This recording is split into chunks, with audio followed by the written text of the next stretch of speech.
Beloved chosen one, listen carefully. The silence around you right now is not random, not punishment, not abandonment. It is strategic.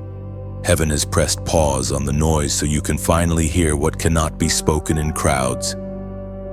You keep checking your phone, refreshing messages, expecting a call that never comes, a reply that stays unread, a sign that doesn't arrive on your schedule. And in that quiet, something uncomfortable rises, questions about your worth, your direction, your future. But this moment was designed. You were never meant to grow while surrounded by constant affirmation. You were shaped for clarity, and clarity requires silence. You have noticed it already. Fewer people reach out, invitations dry up, conversations feel shallow, or they disappear entirely. At work, the praise you once received has slowed, even though your effort has doubled. In your family, the ones who used to understand you now look at you with distance. Sometimes suspicions. This is not because you are failing, it is because you are shifting. God often removes the audience before he reveals the assignment. The silence is not rejection, it is separation. There is a reason the loud seasons didn't last. Noise feeds ego, but silence feeds obedience. In the quiet, there is nowhere to hide from yourself. You are forced to confront what you believe when no one is clapping, what you choose when no one is watching. This is where chosen ones are identified, not in public victories, but in private stillness. You are being taught how to stand without leaning on applause, how to move without validation, how to trust without evidence. Think about a very ordinary moment from your life. You sit at the kitchen table late at night, bills spread out in front of you. Income is uncertain, expenses are not, the house is quiet, everyone else is asleep. You whisper prayers that feel like they hit the ceiling and fall back down. That silence feels heavy, but in that exact space, something is happening inside you.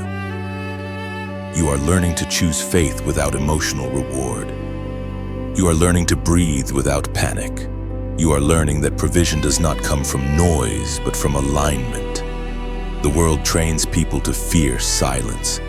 Silence exposes dependency. Silence reveals motives. Silence removes distractions. That is why so many run from it, filling every gap with sound, scrolling, talking, proving. But you were pulled into this quiet because you carry something that cannot be developed in chaos. Your discernment sharpens here. Your courage matures here. Your identity roots itself here. This is not coincidence. This is divine intervention. If you were surrounded by constant reassurance right now, you might mistake comfort for calling. God is too intentional for that. He knows exactly how much quiet you can handle, and exactly how much you need. The silence is measured. It is not endless. It is purposeful. There is an ancient promise that speaks directly into this moment. The Word of God declares in the book of Psalms, chapter 27, verse 14. Wait for the Lord. Be strong and take heart and wait for the Lord. That waiting is not passive. It is not weakness. It is strength under construction. It is courage being forged while nothing seems to move. You may feel forgotten, but heaven is watching closely. Every decision you make in the quiet is being recorded. Every time you choose integrity when shortcuts are available. Every time you choose patience instead of panic. Every time you choose prayer instead of bitterness. The silence is revealing who you really are when there is no immediate reward. Let me ask you directly, when no one is affirming you, when no one is explaining what God is doing, who do you become? Do you shrink? Or do you steady yourself? Do you compromise?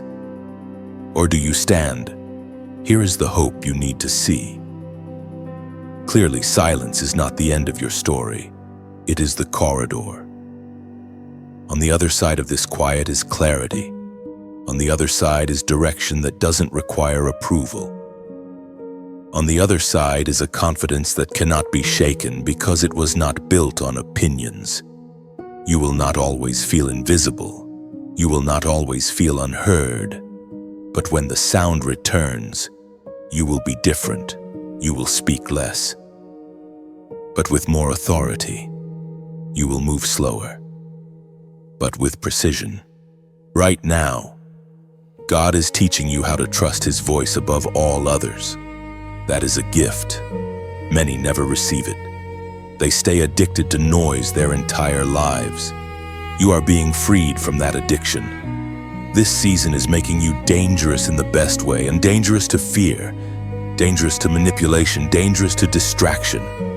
If this message is speaking directly to you, take a moment like the video, share it with someone who feels forgotten. Subscribe to stay connected to what God is unfolding, and leave a comment at the end with the number 77 as a sign that you are choosing strength in the waiting. The silence around you is not empty. It is full of instruction. Stay here. Listen. Something is forming that cannot be rushed. The silence has shifted your environment, but now it is shaping your conduct. When fewer eyes are on you, your real habits surface. This is the phase where integrity is trained, not announced. You are being watched not by crowds, not by critics, but by God Himself. And that awareness is not meant to frighten you, it is meant to refine you. You are learning how to live clean when it would be easy to cut corners, to hide compromises, to excuse small disobediences because no one would know. But heaven knows. In ordinary life, this looks very practical. It shows up in the browser tabs you close when you are alone. It shows up in the way you speak about people who can't defend themselves. It shows up in how you handle money when no one audits your choices. The silence removes external pressure so your internal compass can be calibrated.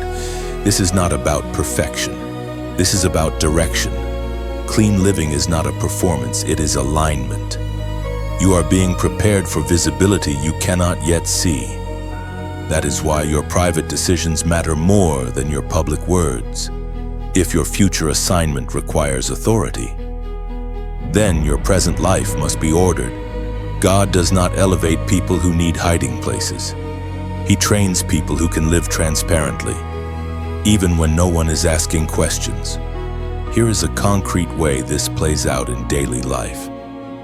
Imagine you are at work and given access to resources, information, time, or money that could be slightly misused without consequences. Maybe padding hours, taking credit quietly, bending a rule because everyone else does. In the silent season, these moments are tests. Not tests to fail you, but tests to reveal you. Clean living means you choose the harder right over the easier wrong, even when it costs convenience.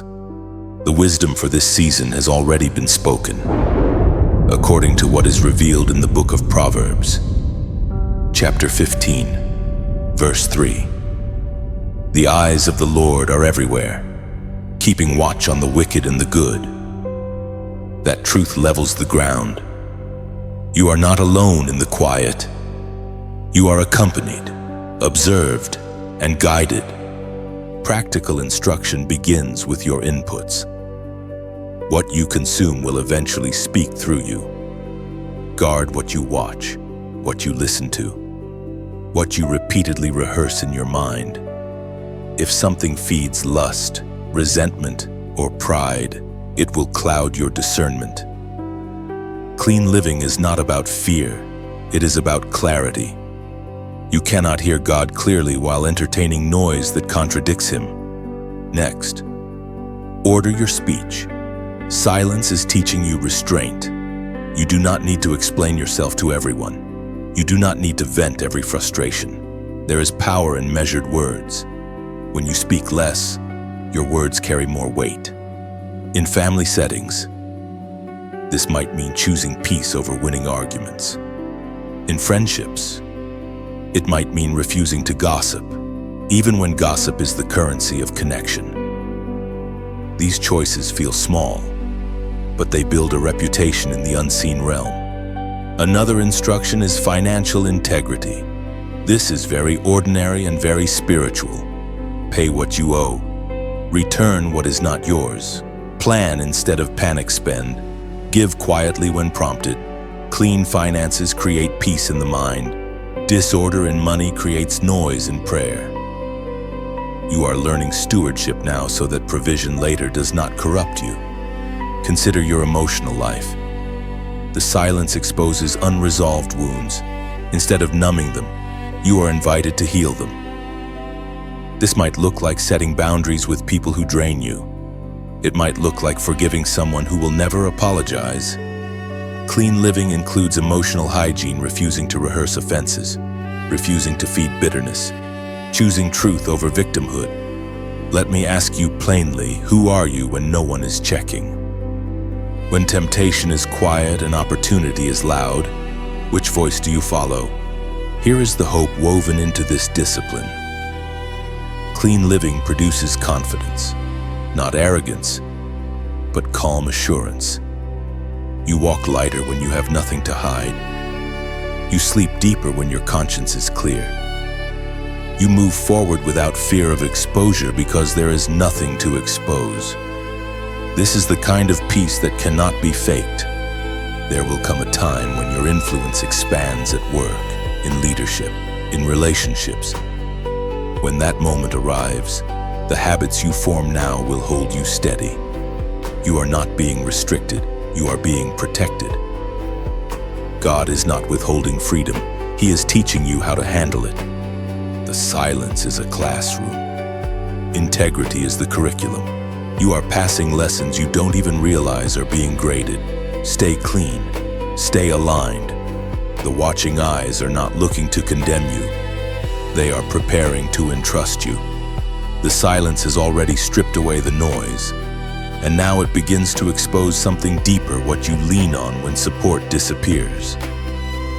This is the phase where God removes false supports, not to weaken you, but to show you what was never meant to carry your weight. You may have called them blessings, connections, or security. But in this quiet, you are discovering how fragile some of those pillars really were. At first, it feels unsettling. The person you relied on stops answering. The opportunity you expected closes without explanation. The backup plan dissolves. You replay conversations in your mind, wondering what changed.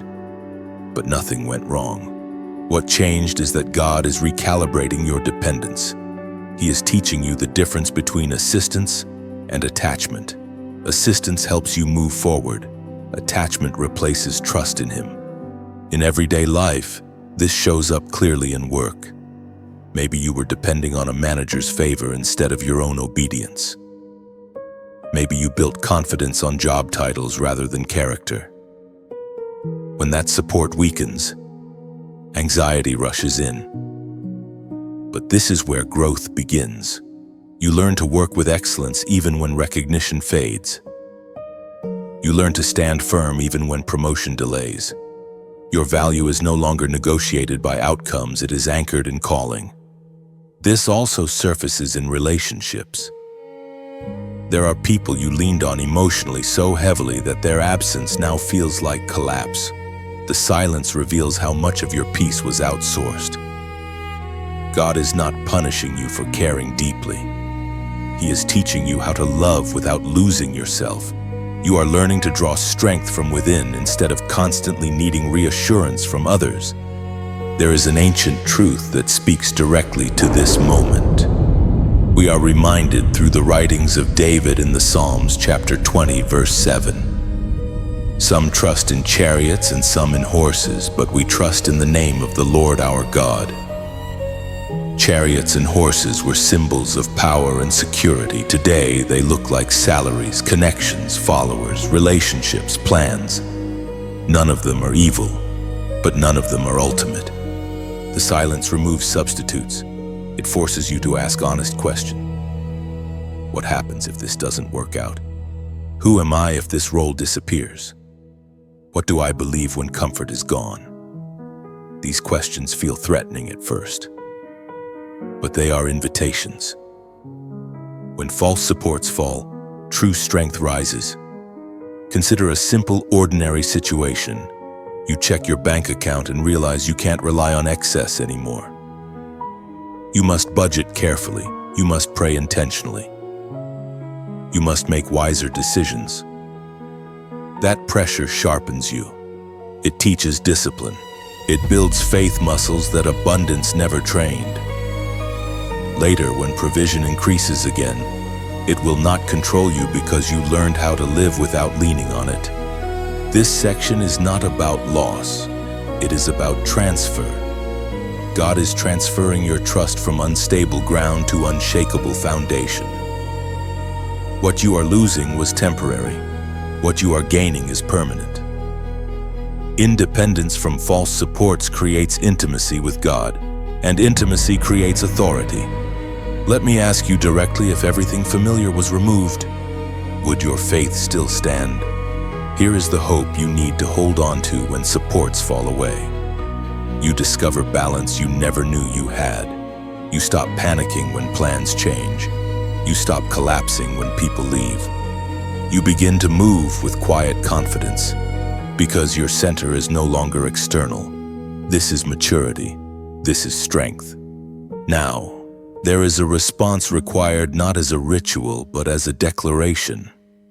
At this point, I want you to comment a short phrase. No more than 3 words, God is enough. When you write this, you are not just agreeing with a message. You are training your mind to return to truth when anxiety rises. You are anchoring yourself to a foundation that does not shift with circumstances. These words become a reminder you can return to when support feels scarce and silence feels heavy. The silence is teaching you how to stand without props. And once you learn that, nothing can easily knock you down. You are becoming lighter, steadier, and harder to control. This is not a breakdown. This is a breakthrough happening quietly. When you write God is enough, you are declaring that your security no longer depends on people, outcomes, or timing. You are reminding yourself that even when answers delay and doors close, God remains sufficient to guide, provide, and sustain you without needing substitutes or guarantees. That short sentence also trains your response in pressure.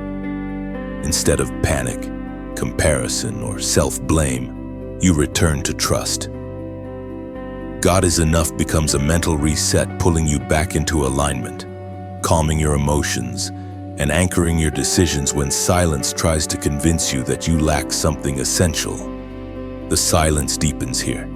This is the moment that unsettles even the strongest, when heaven goes quiet on purpose. Not the kind of quiet that feels restful, but the kind that feels unanswered. You pray, and nothing changes. You ask for direction, and the road stays dim. You wait for confirmation, and all you hear is your own breathing. This is not abandonment. This is advanced training. You are being taught how to walk without explanations. Earlier seasons came with signs, open doors, clear warnings, timely encouragement through people. But now, those markers fade. Not because God is distant, but because you are being trusted. Silence here is not withdrawal. It is delegation. God is no longer holding your hand every step because He is teaching you how to carry responsibility without panic. In daily life, this feels unsettling. At work, you sense you've outgrown your role, but there's no clear offer elsewhere. No dramatic release, just stillness. In family matters, you don't know whether to speak or stay silent. Either choice feels costly.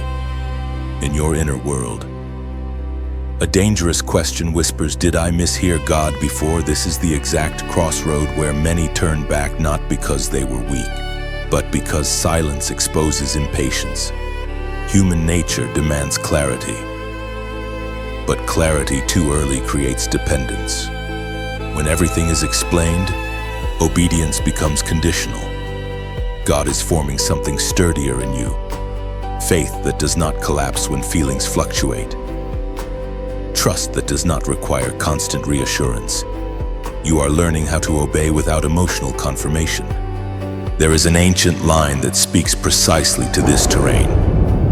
The Apostle Paul wrote in the second letter to the Corinthians, chapter 5, verse 7, "For we walk by faith, not by sight."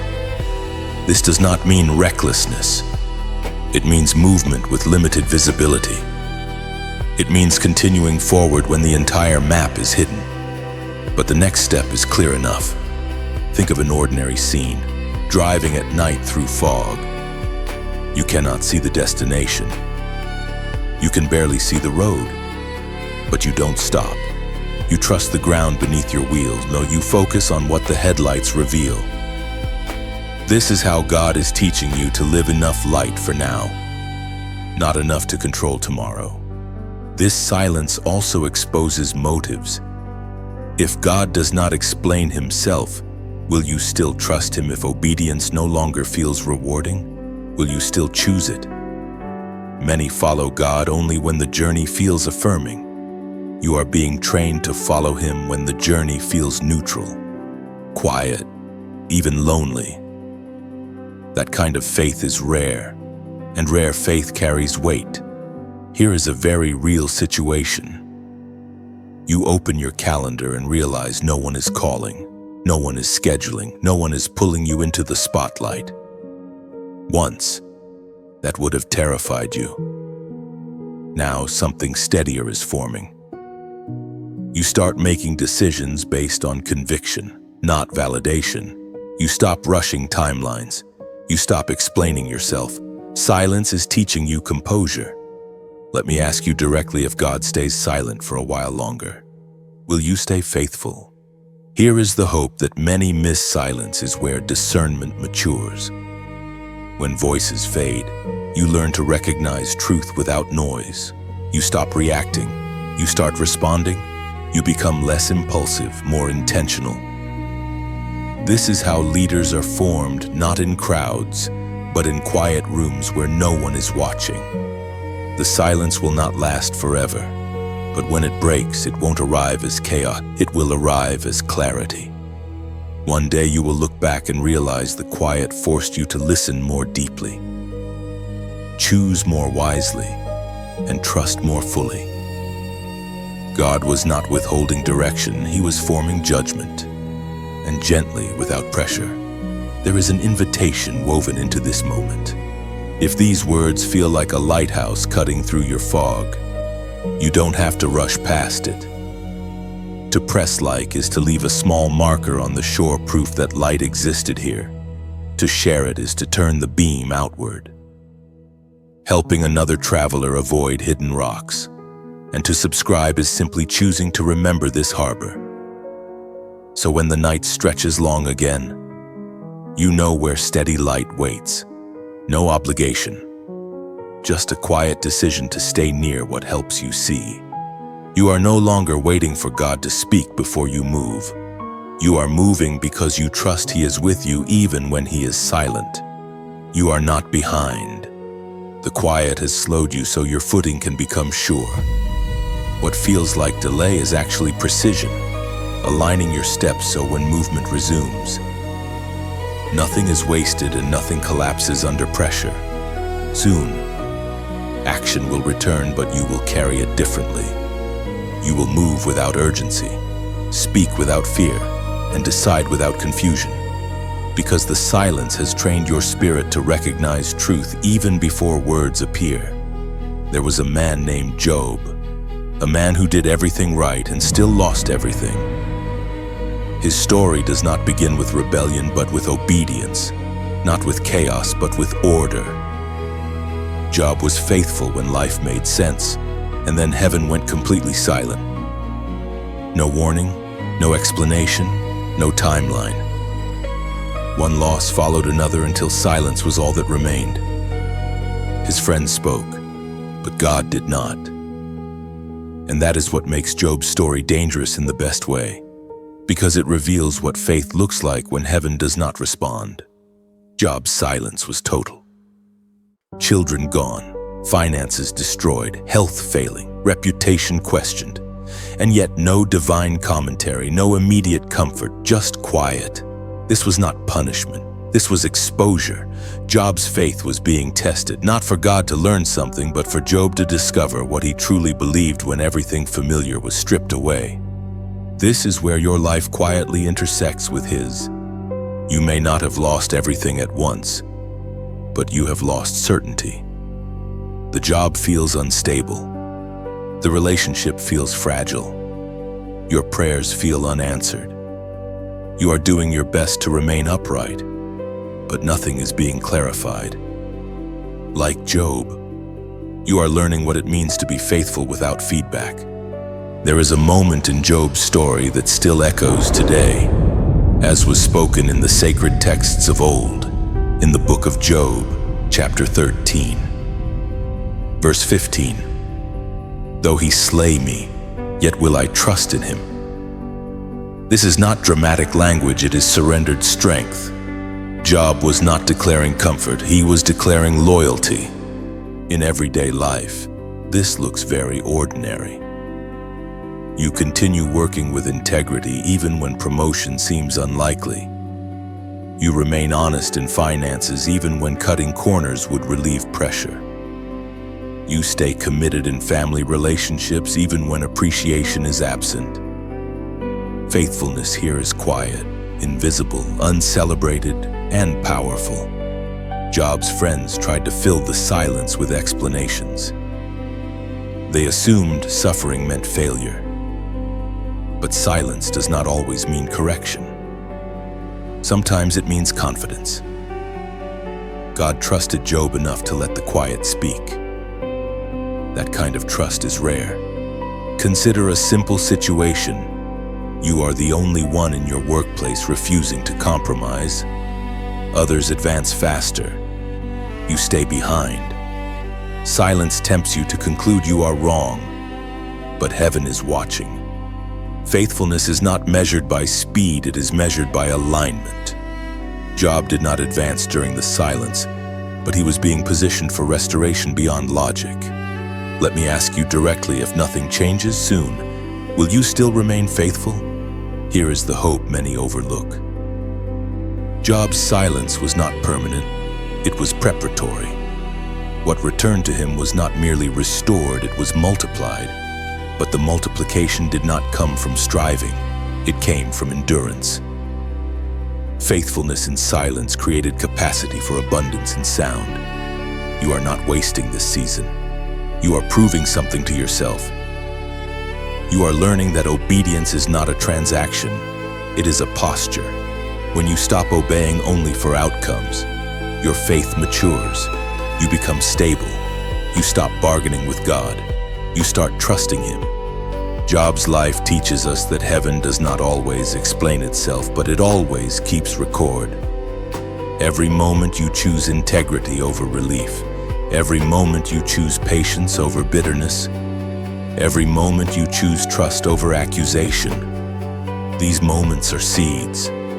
They grow quietly, and they grow strong. Now, there is a response not loud, not performative, but symbolic. If this message resonates, comment the number 999. This number represents completion of endurance, the end of a test you did not choose but did not abandon. Writing it is not superstition, it is acknowledgement. A way of saying I stayed faithful even when heaven was silent. Job did not know his story would be written. You may not know who is watching yours. But faithfulness leaves a mark. And when the silence finally breaks, it will not embarrass you, it will elevate you. Stay steady. Heaven remembers. When you write 999, you are marking the end of a cycle that demanded endurance. It represents faith carried to completion, choosing trust again and again, even when answers were delayed and strength felt thin. This number becomes a reminder that perseverance has an ending, and silence does not last forever. 999 also signals readiness for transition. What tested you is concluding, and what follows will require the maturity you gained. By writing it, you acknowledge that this season refined you rather than broke you, and that you are prepared to step forward without resentment, fear, or unfinished faith. Something is growing in you now, but it is happening where no one can see it. This is the dark season, not dark as in danger, but dark as in hidden, like roots pressing deeper into the soil, like strength being layered quietly beneath the surface. Nothing about this phase looks impressive, and yet everything about it determines whether you will stand later or collapse. This is the season where silence no longer feels sharp, it feels heavy. Days blend together, progress feels slow. You do the right things, but nothing seems to respond. You pray, but emotions stay flat. You work, but recognition does not come. And a quiet question starts forming: is anything actually happening? Yes, more than you realize. What is forming now cannot be rushed. God is not interested in fast results that fall apart under pressure. He is building endurance into you, the kind that does not require constant excitement to keep going. You are learning how to remain consistent when motivation disappears. That is rare strength. In everyday life, this looks very ordinary. You wake up and go to work even though nothing inspires you. You manage your finances carefully, even though breakthrough has not arrived. You keep showing up for family responsibilities, even when no one thanks you. These actions feel invisible, but invisibility is not insignificance. It is protection during construction. You are becoming dependable rather than dramatic, stable rather than reactive, grounded rather than impulsive. These traits do not form in moments of praise. They form in long stretches of quiet obedience. There is a wisdom written long ago that perfectly describes this hidden formation. As the prophet wrote in the scroll of Habakkuk, chapter 3, verse 19, "The Lord God is my strength. He makes my feet like the feet of a deer. He enables me to tread on the heights." Notice the order. Strength first, heights later. The ability to stand above circumstances is developed before the elevation ever comes. Right now, God is shaping how you carry weight, how you respond under pressure, how you move when footing is uncertain. Like a deer trained to walk on narrow ledges, you are learning balance where others would panic. This is not flashy training, but it is life-saving. This season also retrains your inner reflexes. Things that once triggered anxiety now trigger pause. Disappointment still hurts, but it does not knock you down for as long. Delays still frustrate you, but they no longer define you. You recover faster. You stabilize sooner. That is growth. Consider a simple situation. Someone criticizes you unfairly. In the past, you would replay it for days, defend yourself internally, or rush to explain. Now you listen calmly, you filter truth from noise, you keep what sharpens you and release what distracts you. That response did not come from confidence. It came from formation in silence. Another thing grows here: discernment.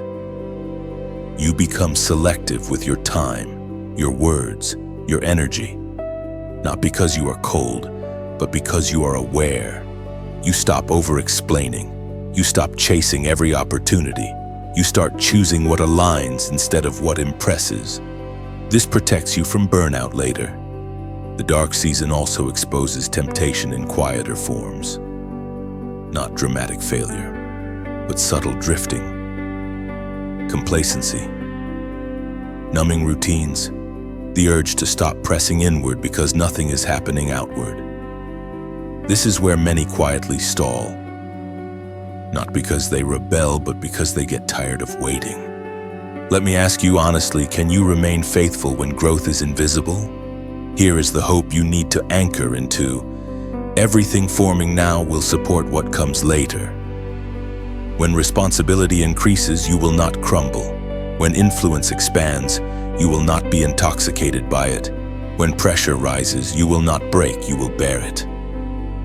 Because your strength was built before your visibility. You are not behind. You are beneath the surface. And anything that grows beneath the surface determines how high it can rise without falling. One day, the silence will lift, movement will return, opportunities will open. And when they do, you will realize this dark season did not weaken you. It reinforced you. It aligned your footing. It trained your balance. It prepared you to walk on heights others fear. Stay steady. Let the roots deepen, and what is forming now will hold you later. You are learning how to stand without leaning, how to keep moving without being seen. This hidden strength will soon become stability others recognize, even if they cannot explain where it came from or how it formed so quietly. When visibility returns, you will not rush or grasp. You will step forward with measured confidence, carrying a calm authority shaped in silence, rooted deeply enough that no sudden elevation can ever pull you off balance. The silence does not end with noise. It ends with movement, quiet, deliberate, undeniable movement. This is where you realize the stillness was never meant to hide you forever. It was meant to mark you. What you carry now is different from before. You are no longer searching for permission. You are ready to be sent. There is a moment at dawn that is almost unnoticeable. No announcement, no trumpet, just light slowly touching what was already there. This is how your season turns. One day, you notice that confusion no longer controls you. Fear no longer dictates your pace.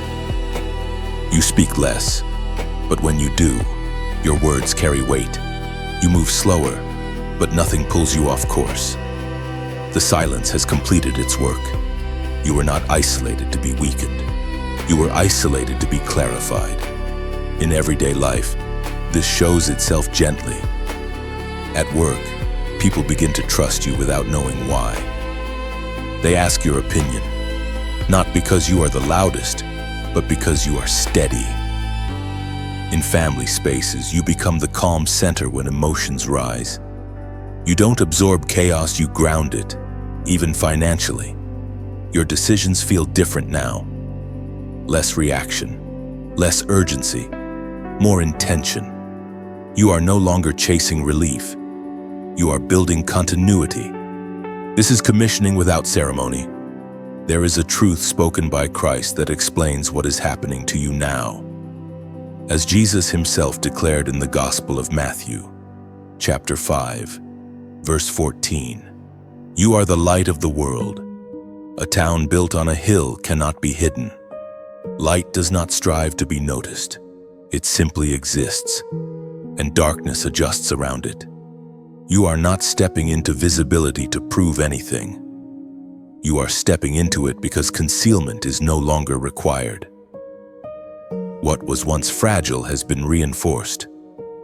What needed protection has matured. The silence did not empty you. It filled you with substance. Let me ask you directly, are you willing to be seen without striving? Here is the hope anchoring this final movement. When momentum increases, you will not be overwhelmed. When responsibility expands, you will not fracture. You will recognize this moment because you were trained for it privately. You learned obedience without applause, patience without answers, faith without evidence. That training is now your stability. Think of a bridge constructed slowly, reinforced beneath the surface, tested long before traffic ever touches it. When people finally cross it, they don't praise the process, they trust the structure. That is you. You were built to carry weight, to hold space for other, to remain firm while movement flows through your life. You may notice something else now. You are less reactive to opinions, less shaken by delays, less tempted to explain yourself. Silence taught you discernment. You know when to speak and when not to. You know what deserves your energy and what does not. This is authority not imposed, but recognized. The silence has also refined your compassion. You no longer judge those who are noisy, frantic, or attention-driven. You recognize yourself in them before the quiet changed you. Instead of resentment, you carry understanding. Instead of competition, you carry clarity that makes you safe to follow. This is not the end of your journey. It is the release of it. And now, gently, without pressure, without demand, there is an invitation woven into this closing moment. If this message feels like the final seal placed on a long season, you may choose to honor it. To leave a like is like pressing wax onto a letter marking that this moment mattered. To share it is like passing that letter forward, trusting it will reach the one it was meant for. And to subscribe is simply choosing to remain within reach of this voice. The way travelers remember the fire that once guided them safely through the night. No obligation. Just a beautiful choice to stay near the light. You are not the same person who entered the silence. You are clearer, stronger, anchored. And as you step forward now, you do not step empty-handed. You carry discernment, endurance, and quiet authority. Others will feel it before they understand it. This was never about isolation, it was about preparation. And now you are ready. You will recognize this season later by its fruit, not its noise. Decisions will feel cleaner, relationships steadier, and fear less persuasive. What once confused you will clarify naturally. Because silence trained you to trust truth without needing constant reassurance when pressure returns again inevitably. Carry this memory forward when life grows loud again. You were shaped in quiet for moments that require calm strength. The silence did not delay you. It aligned you, and alignment, once achieved, keeps guiding you long after words fade and circumstances shift unexpectedly ahead. Before you close this moment, let it rest with you for a breath. Not everything needs an immediate response. Some truths are meant to settle slowly, like dust after a long journey. You don't have to agree with every word and you don't have to understand everything yet. Simply notice what stayed with you after the sound faded. If parts of this message felt distant, that's okay. Not every seed is for today. But if there was a sentence that lingered, an image that stayed, or a quiet recognition you couldn't explain, hold on to that. That is often how truth introduces itself without force, without noise, just a gentle tap on the inside of your awareness.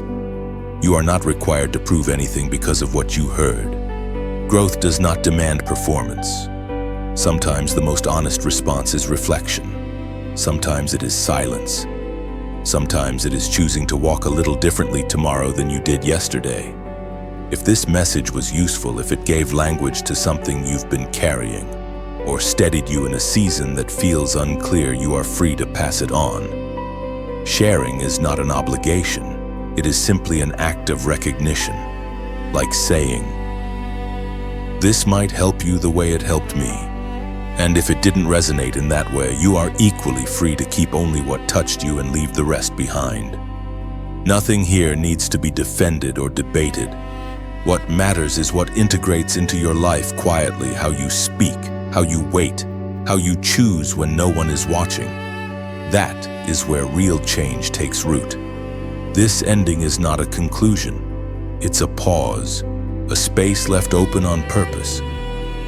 Because your story is still unfolding, and not everything meaningful announces itself with clarity right away. Take what strengthens you, release what doesn't, and continue forward, not rushed, not pressured, just aware. Silence will speak again when it needs to.